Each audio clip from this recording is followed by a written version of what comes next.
Ladies and gentlemen, welcome to the Melbourne Machete Massacre. Yes, it's the report from Tiger Mountain. We're going to talk about machetes. Stick around and listen.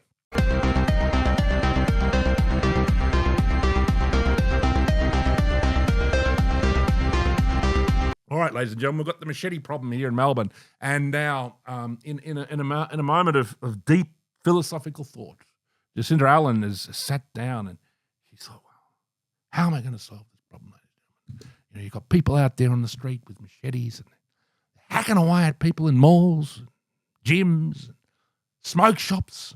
What am I going to do? And it's like God. I think God might have gotten involved. His hand reached down from the heavens and placed the idea into her head that you're going to have bins, rubbish bins, where people can take their machetes. And obviously, everybody who's attacking people with machetes out there is going to think, hang on a minute, there's a bin. I mean, there's a bin specifically for machetes. Now I can just go and throw my machete away and be one with, with God and being and everything. So there it is, ladies and gentlemen. That's problem solved pretty much, you know what I mean? As we all know, I mean, as soon as there's a special bin for machetes, that's it. The problem's over. Nothing more to worry about.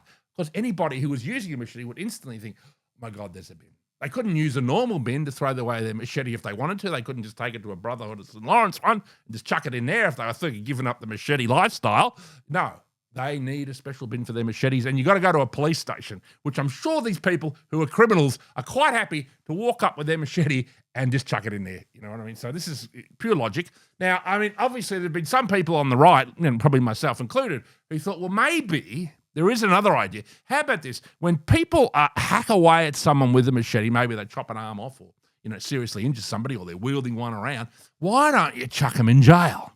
And, they go before the judge and he says, oh, hang on a minute, what's this stuff here? Chop someone's arm off with a friggin' machete. That's, I think, 5 years in jail. You're 14, 15.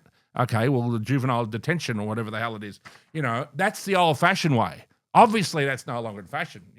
The clear answer, anybody will tell you, is just to have a bin, a special bin, so that way the criminals will pretty much like Jacinta Allan, they'll be sitting at home with their machete laid out on their table, and like God will reach out and think, quickly, take it to the bin, and that will solve the problem, and that's the end of the problem. So machetes aren't a problem anymore. Obviously, machete crime is something new in Victoria, and I don't know where it comes from. It obviously has nothing to do with the fact that machetes are a regular, thing to be seen in Africa, where people are macheting each other over there for many, many years, ever since we gave them a machete, probably 100 years ago, 150 years ago. They've been murdering each other with that.